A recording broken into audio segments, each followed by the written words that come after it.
예, 5월은 가정의 달이라고 해요. 그래서 많은 여러 가지 일들 가운데서 뭐 근로자의 날이나 또 어린이날이나 또 어버이날이나 스승의 날이나 여러 가지 이런 어떤 기념일들이 있는데, 특별히 교회에서는 5월의 첫 주일을 어린이 주일로 그렇게 지내고 있습니다. 그래서 오늘 어린이 주일이라고 얘기할 수가 있는데, 어린이들 요즘엔 정말로 우리가 애지중지하며 그렇게 키우고, 또 말 그대로 나라가 위기감을 느낄 정도로 자녀들이 지금 낳지 않아서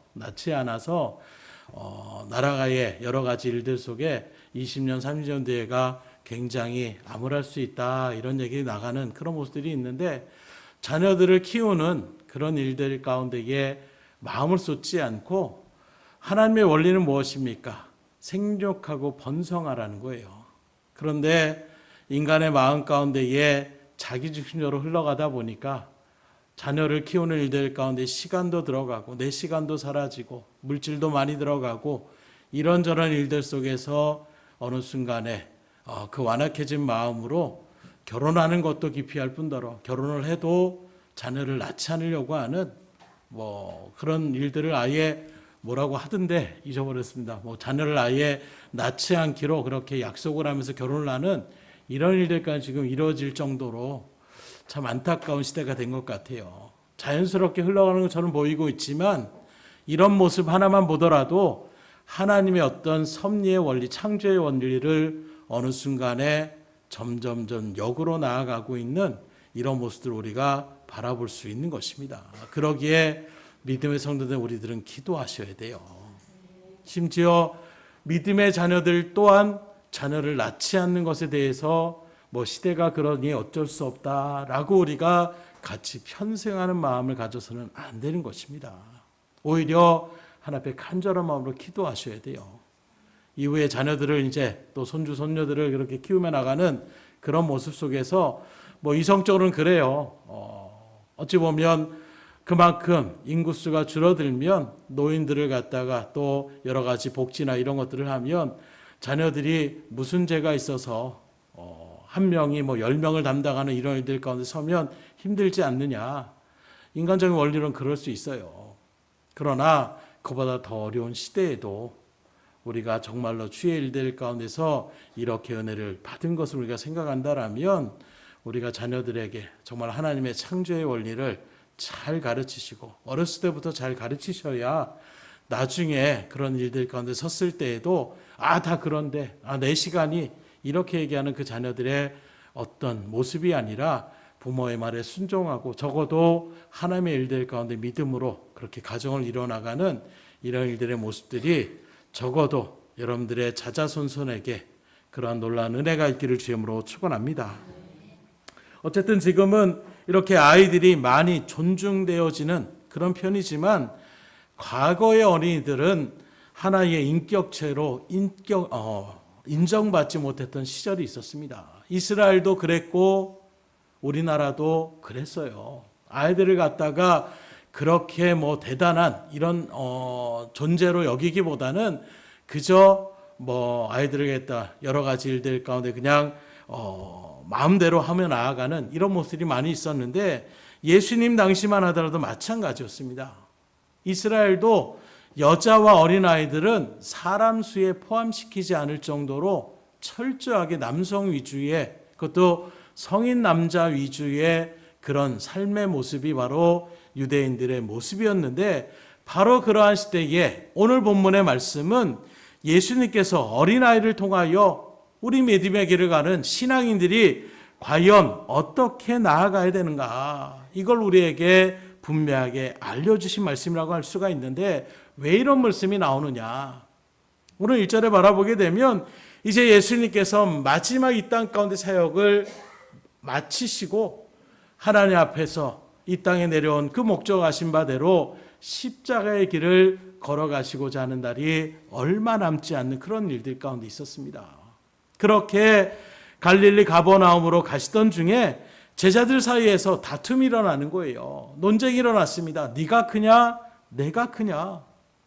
그렇게 이야기하면 뭐하니까 천국에서 누가 더 큰 자가 될 것인가, 이러한 논쟁을 벌였다라고 이야기하고 있습니다. 1절에 봅니다. 그때 제자들이 예수께 나와 이르되 천국에서는 누가 크니까? 엉뚱하게 천국에서 누가 큰 사람입니까? 이렇게 물어보고 있지만 그 이면을 바라보게 되면 내가 크냐 네가 크냐 이런 일들 가운데에 논쟁이 벌어진 거예요. 곧 예수님의 제자들의 이러한 질문은 그들이 무슨 생각으로 예수님을 따르고 있는가를 엿볼 수 있는 그런 모습이라고 얘기할 수가 있는데 바로 그것이 무엇입니까? 남보다 높고자 하는 것입니다. 그런데 제자들만 그런 것이 아니라 이 세상을 살아가는 사람들은 다 누구나 이런 것들을 추구하며 살아가더라는 거예요. 그 사람들은 되게 큰 것, 많은 것, 높은 것을 최고로 생각하고 그러한 자리에 오르고자 하는 욕심이 있고 야망이 있는 것입니다. 그래서 대부분의 부모들이 자녀들에게 공부를 시키는 그런 일들도 결국에는 그 이면에는 무슨 마음이 있습니까? 크게 출세하고 성공하고 잘 살아라. 이런 마음 가운데에 자녀들을 양육하는 이런 모습들을 우리가 바라볼 수가 있는 거예요. 그리고 이것은 예수님의 제자들이라고 해서 다른 것이 아니었습니다.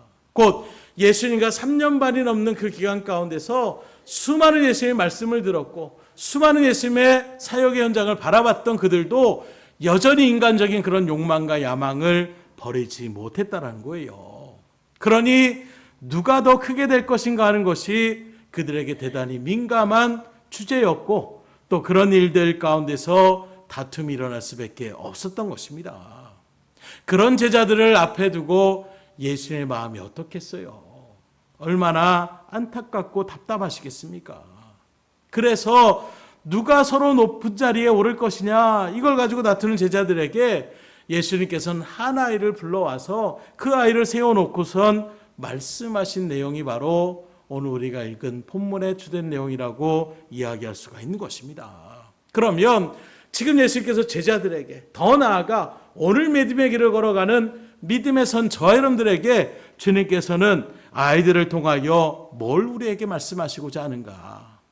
어린이집을 맞이해서 여러분들의 마음문을 열고 정말로 주님의 길을 따라가는 우리 믿음의 성도의 바른 신앙의 자세가 무엇인지를 온전하게 새길 수 있는 그런 시간이 될 수 있기를 주님으로 축복합니다. 첫 번째로 뭘 주님께서 말씀하느냐? 어린아이같이 겸손한 사람이 천국에서 큰 사람이다. 3절로 4절의 말씀을 다시 보니까 이르시되 진실로 너희에게 이르노니 너희가 돌이켜 어린아이들과 같이 되지 아니하면 결단코 천국에 들어가지 못하리라. 그러므로 누구든지 이 어린아이와 같이 자기를 낮추는 사람이 천국에서 큰 자니라. 아주 강력하게 얘기합니다. 제자들을 향한 그 안타까운 마음이 들어가 있어서 천국에 어떤 사람이 큰 자입니까? 물어봤던 그들에게 어린아이와 같이 되지 않으면 결단코 천국에 들어가지 못한다는 거예요. 그리고 그 어린아이처럼 자기를 낮추는 자가 천국에서 큰 자라고 그들의 마음을 주님께서 분명하게 깨닫고자 하는 그 심령의 말씀을 증거하고 있는 것입니다. 그렇다면 여기서 예수님이 말씀하고 있는 어린아이 같은 애라고 했을 때에 그 어린아이의 특징이 바로 무엇이냐? 여러 가지 특징이 있을 것입니다. 순진하고 부모님을 잘 따르고 이런저런 일들이 있겠지만 오늘 예수님께서 이 어린아이의 특징 가운데 가장 먼저 이야기하는 것이 바로 무엇이냐? 이 어린아이 같이 자기를 낮추는 자가 되어야 된다라고 말씀하고 있어요. 그리고 그렇게 낮추는 사람이 천국에서 큰 사람이라고 얘기하고 있는 것입니다. 지금 제자들은 어떤 마음이라고요? 네가 높냐 내가 높냐? 이 이야기 가운데 지금 남보다 나를 더 높이는 자리 가운데 세우려고 하는 그들에게 주님은 어린아이같이 낮추는 자가 되어야 된다고 말씀하고 있어요.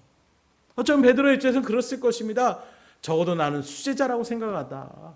그 예수님이 그 나라의 일들 가운데 있으면 적어도 내가 영의정의 자리 가운데는 앉지 않을까라는 기대감이 있을지 몰라요. 가룟 유다는 그 제자들과 같이 예수님과 하는 그 일들 가운데서 돈깨를 맡은 자였기 때문에 내가 경제부 장관은 될지 않을까 오늘날로 얘기하면 그런 마음이 있는 것입니다. 또 시몬과 유다는 예수님의 형제였어요. 그러니 적어도 혈육으로 연결되어 있으니까 우리에게도 적어도 더 높은 자리를 주시겠지. 사도 요한은 그 일들 가운데서 누구보다도 예수님 날 사랑하니까 사랑하는 나에게 더 그런 일들 가운데 남보다는 나은 자리를 주겠지 하는 이런저런 일들 가운데에 그들의 마음이 부딪힘이 생기는 거예요. 내가 더 사랑받으니까, 내가 지금 혈육으로 연결돼 있으니까, 야 무슨 소리야, 나는 항상 예수님과 함께 그렇게 따라갔던 사람이다. 안드레아 같은 경우는 내가 가장 첫 번째로 예수님 앞에 부름받은 첫 제자다. 여러 가지로 주장하는 일들이 다툼의 요소가 있었다는 것입니다. 이렇게 자기 주장들을 얘기했던 이 모습 속에서 문제는 바로 무엇이냐?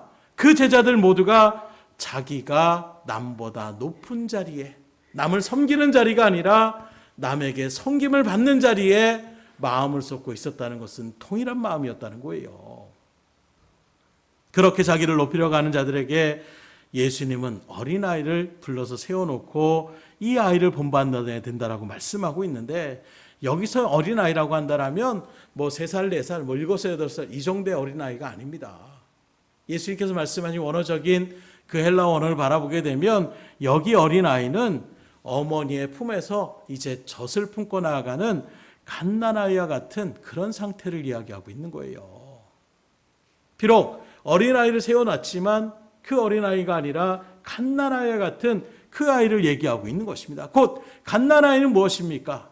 스스로 그 어떤 것을 할 수 있는 그런 역량을 가진 그런 존재가 아니라는 거예요.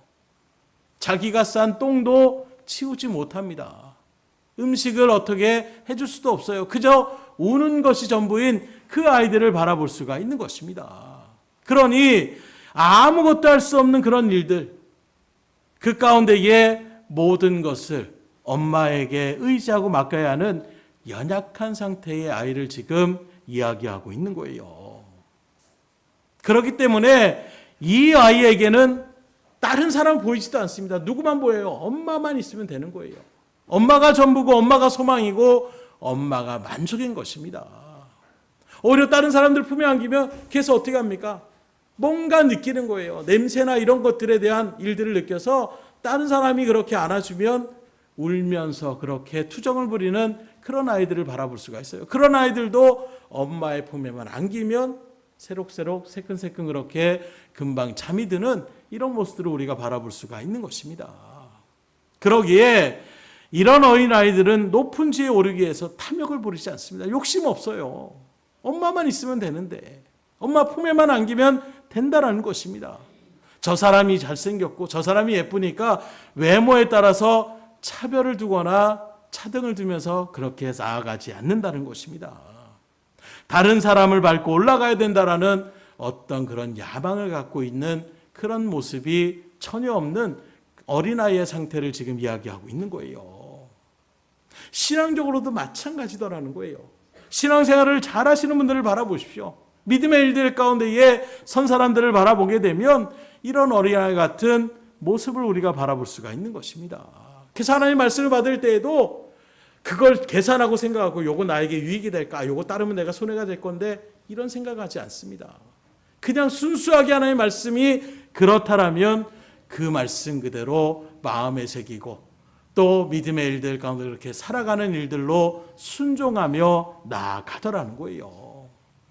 내가 하나님의 말씀을 판단하고 누구를 판단하는 것이 아니라 겸손함을 알고 내가 부족함을 아는 일들 가운데 겸손하게 배우려고 나아가는 그런 일들 가운데 선, 그러니 신앙의 일들 가운데에 말씀이 잘 스며들 수밖에 없는 거예요.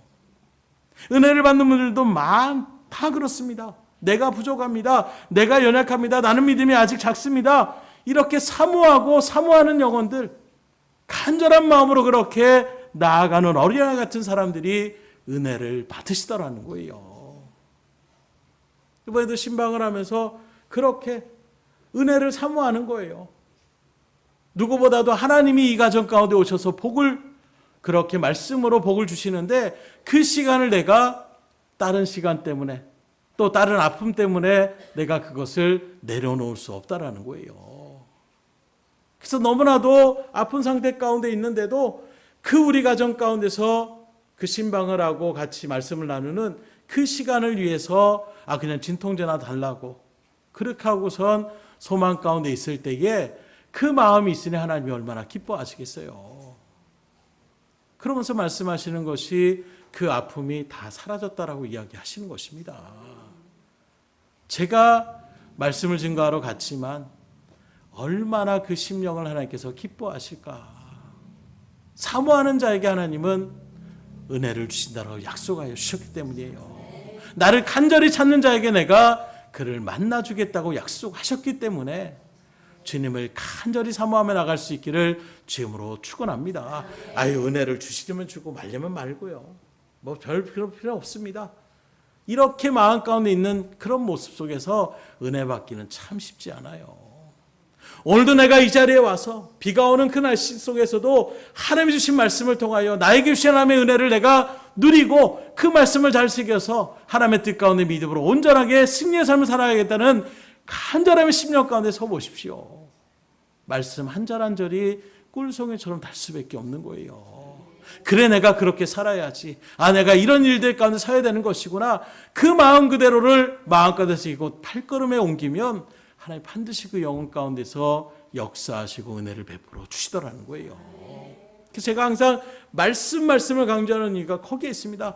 저도 마찬가지였어요. 수많은 말씀들을 듣고 어렸을 때부터 신앙생활하면서 무슨 내용이 이렇게 나갔다가 사역의 길을 걸어가면서 적어도 내가 말씀을 전하는 입장에서 말씀대로 내가 살지 않고 어떻게 사람들에게 사랑하라고 겸손하라고 이렇게 얘기할 수가 있을까.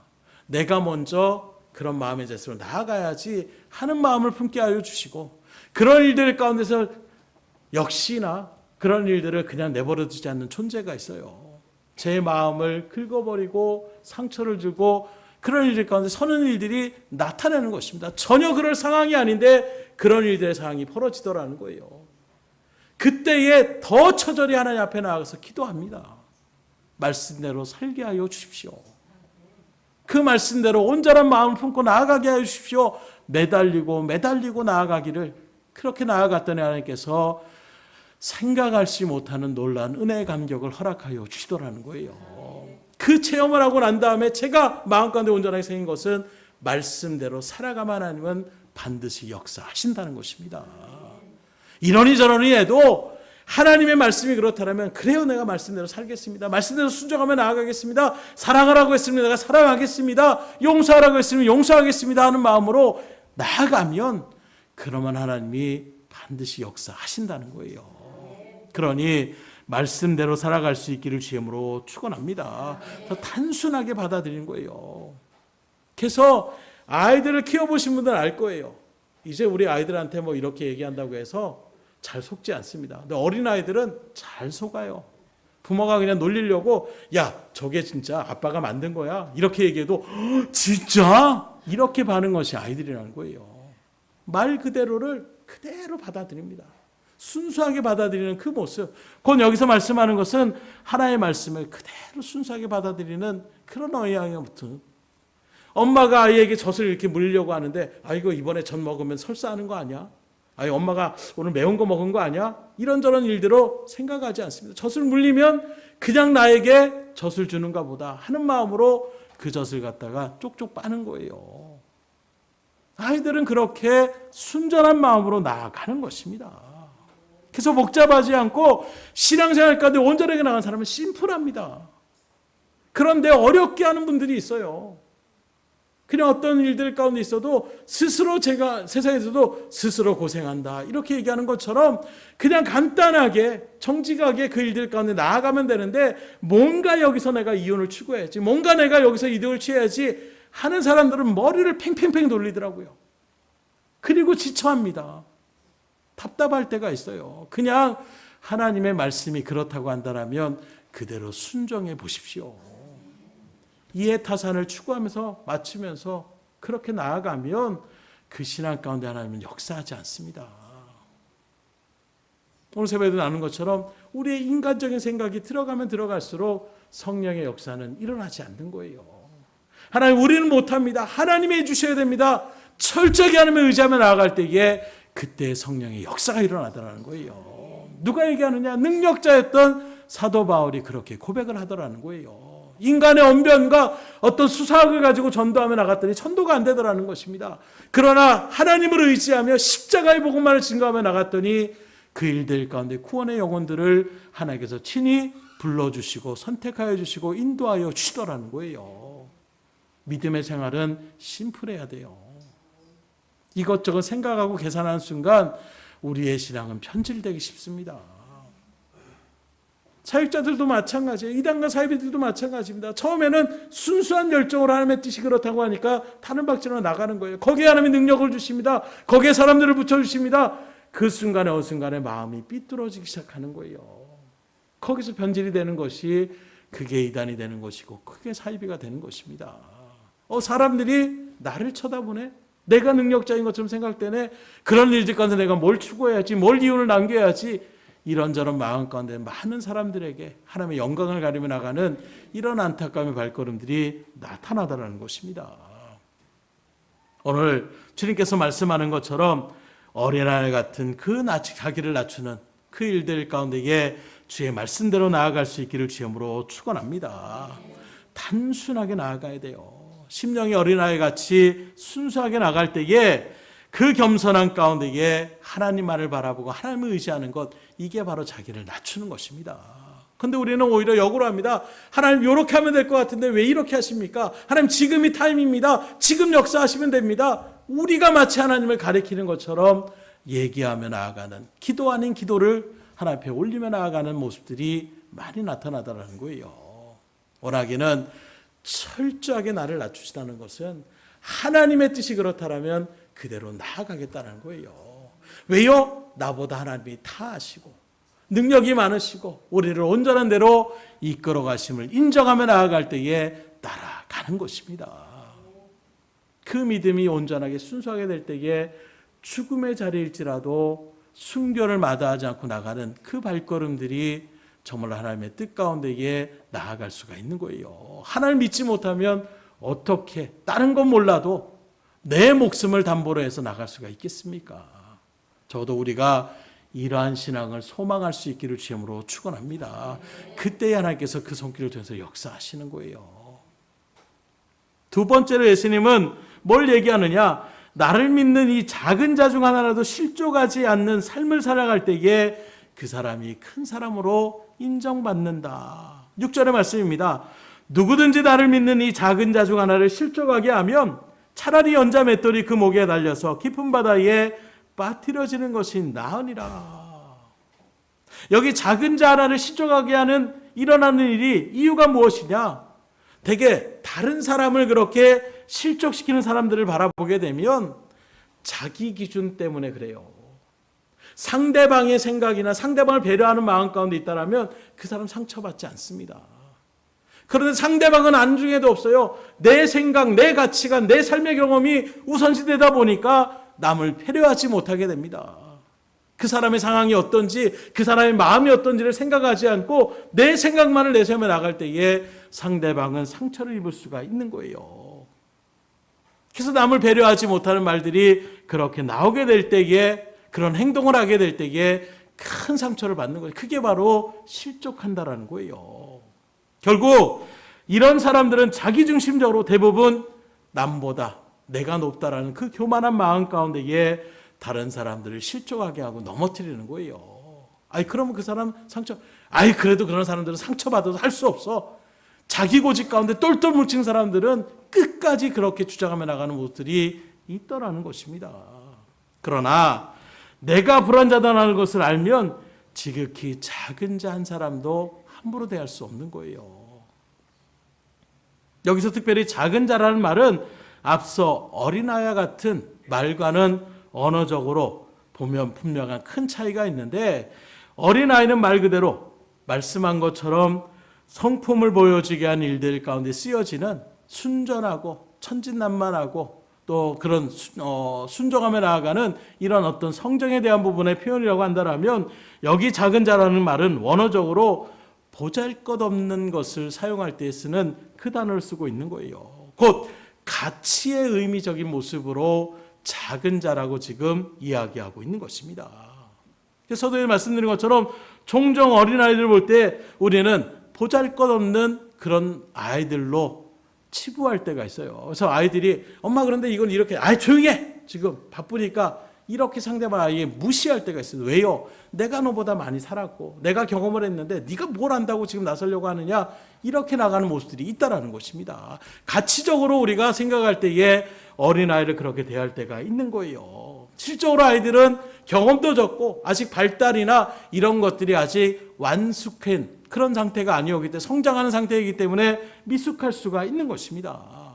그러나 그런 일들 가운데 있기 때문에 아이들을 잘 양육하고 훈련시킬 수 있어야 되는 거예요. 그럼에도 우리가 명심해야 될 것인데, 그건 바로 무엇이냐? 아무리 미성숙한 어린아이일지라도 하나님의 말씀, 진리의 말씀인 성경은 어린아이를 뭐라고 표현하느냐? 하나님이 주신 기업이라고 표현하고 있어요. 뭐 내 소유, 내 마음대로 할 수 있는 존재가 아니라 하나님이 나에게 주신 기업이라고 표현하고 있는 것입니다. 시편 127편 3절에 보니까 보라, 자식들은 여호와의 기업이요 태의 열매는 그의 상급이로다. 이 말씀의 의미를 잘 우리가 곱씹어 보면 뭘 알 수가 있느냐? 그 아이의 주인은 부모가 아니라 하나님이 주인이시라는 거예요. 하나님이 우리에게 잠시 맡겨주신 존재가 어린아이임을 이야기하고 있는 것입니다. 우리 사람 또한 마찬가지예요. 이 세상의 모든 창조물은 하나님이 창조한 작품인 것에 불과함을 우리가 분명하게 알 수 있어야 되는 거예요.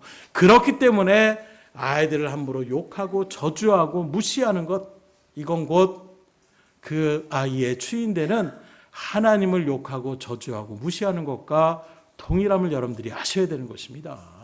그래서 주의 일들 가운데서 아이들을 함부로 대하시면 안 돼요.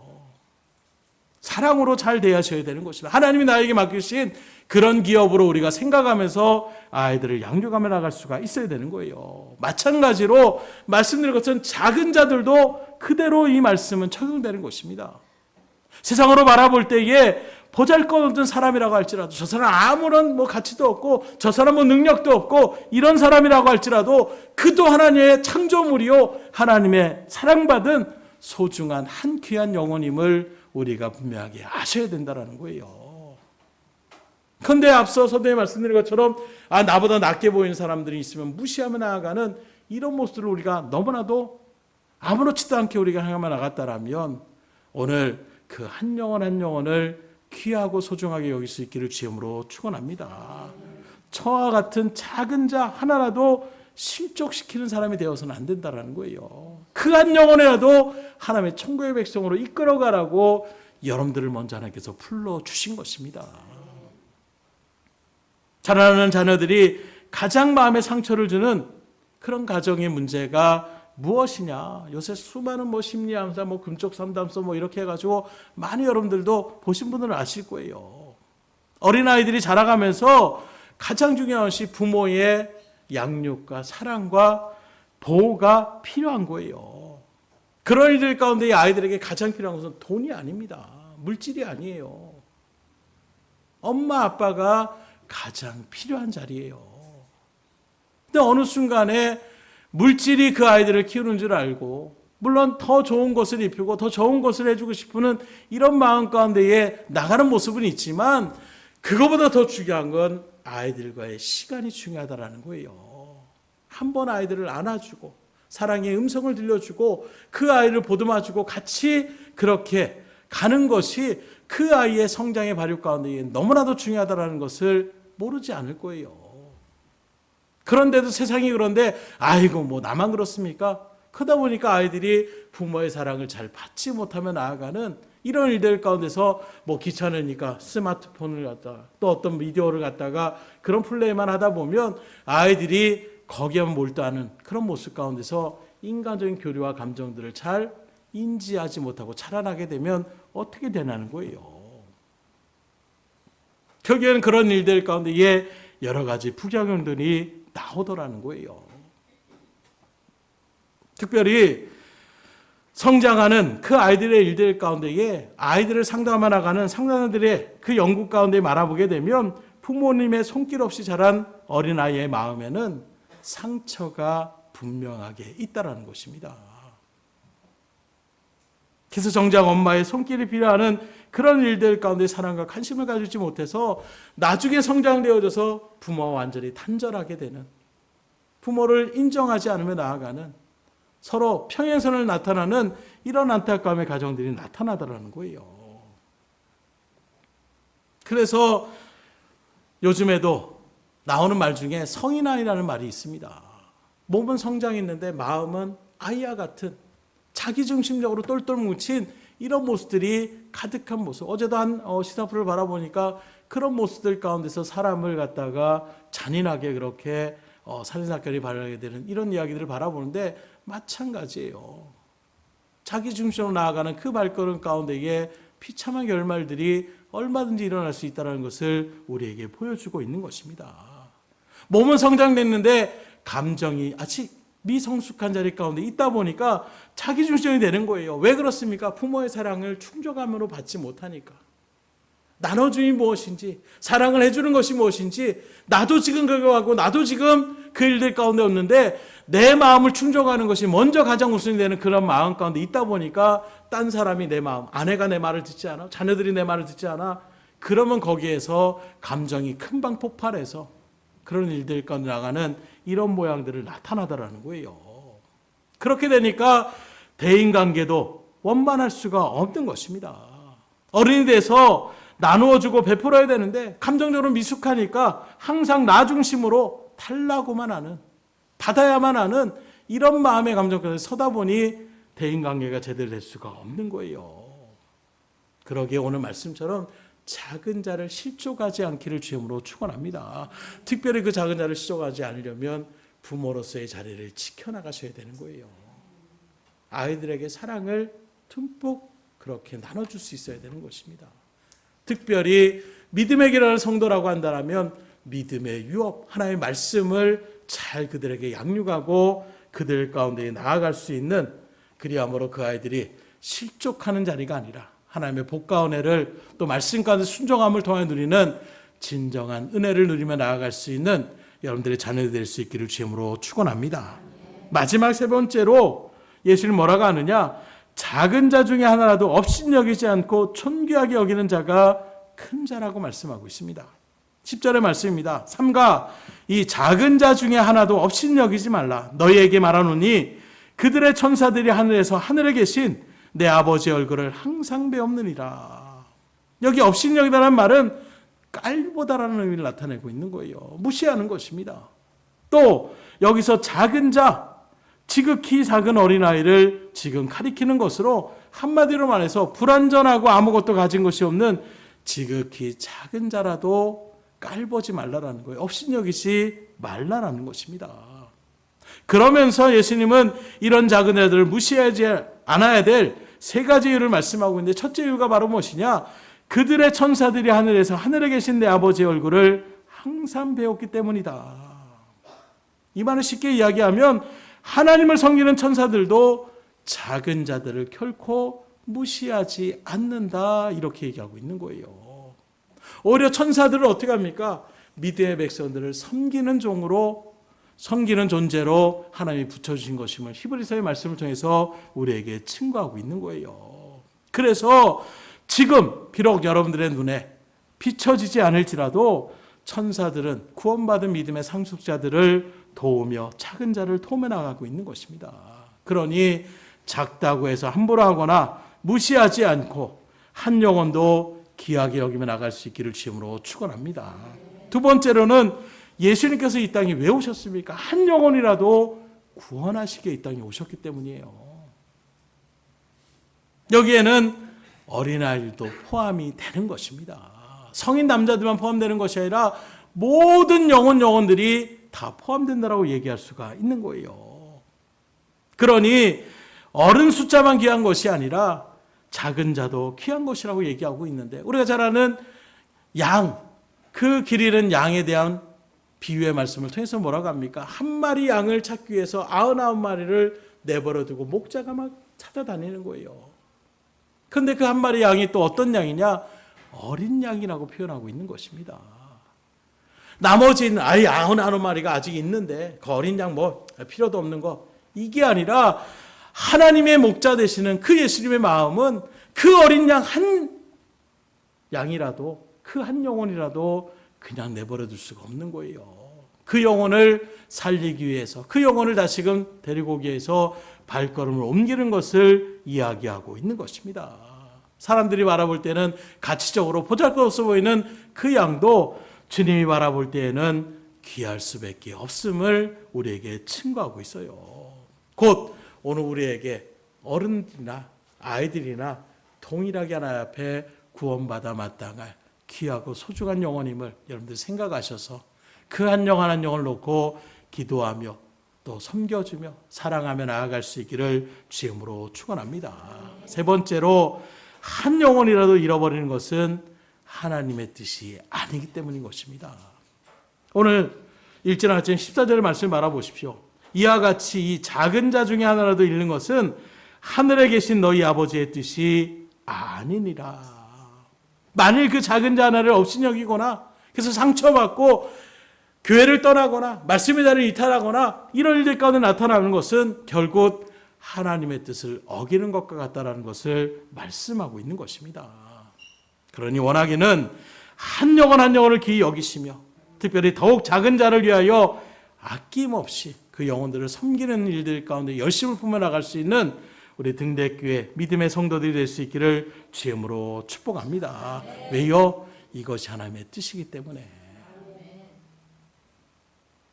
그러므로 항상 겸손한 자리에서 다른 사람을 높이시고 섬기는 자리 가운데에 여러분들의 발걸음을 다시금 올바르게 방향 설정할 수 있기를 주임으로 축원합니다.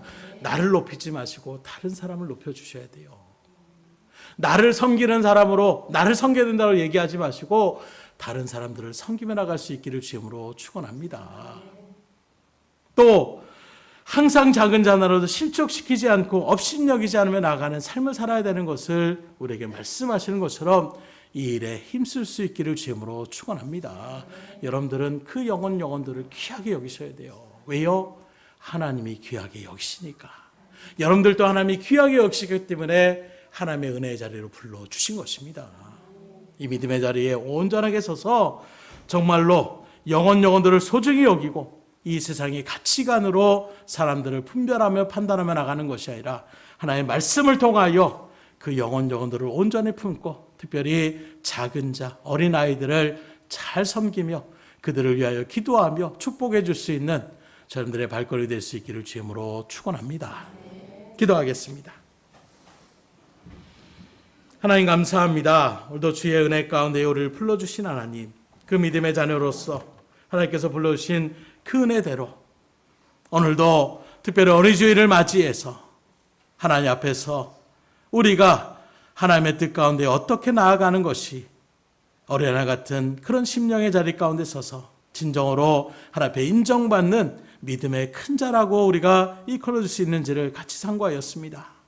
아이들과 같이 하나님의 말씀을 그대로 받아들이며 그대로 순종하며 나갈 수 있는 나의 욕심의 어떤 일들을 이뤄나가게 하여 신앙의 자리에 서는 것이 아니라 그저 하나님으로 만족합니다. 하나님의 뜻이 그렇다라면 순종하겠습니다. 정말로 주님의 뜻 가운데 서서 주님으로 만족함을 누리며 나갈 수 있는 우리의 믿음이 되게 하여 주시옵소서. 나아가 그 모든 영혼들을 바라볼 때에 무시하거나 업신여기거나 특별히 그러함으로 실족하는 이런 일들의 모습들이 하나님의 믿음의 공동체 가운데 일어나지 않도록 붙잡아 주시옵소서. 내 생각을 먼저 주장하기 이전에 상대방을 배려하며 나갈 수 있는 심령의 자리가 우리 가운데 세워지게 하여 주심으로 믿음의 공동체 안에서 뿐만이 아니라 가정에서도 또 사회의 모든 일들 가운데서도 내 중심이 아닌 상대방을 먼저 배려하며 나갈 수 있는 성숙한 믿음의 신앙의 자리 가운데로 인도하여 주시옵소서. 그러므로 한 영혼도 실족해 하지 않는 것이 하나님의 뜻인 것을 우리가 생각할 때에 그 하나님의 마음과 뜻을 온전하게 받들어서 영혼들을 온전하게 품으며 믿음 가운데에 서서 한 영혼들을 특별히 자녀들을 온전한 믿음의 일들로 잘 양육하며 나가기에 부족함이 없는 믿음의 가정들이 다 될 수 있도록 역사하여 주시옵소서. 모든 것을 주님 앞에 의탁드리오며 예수 그리스도 받들어 축복하며 기도드렸사옵나이다. 아멘.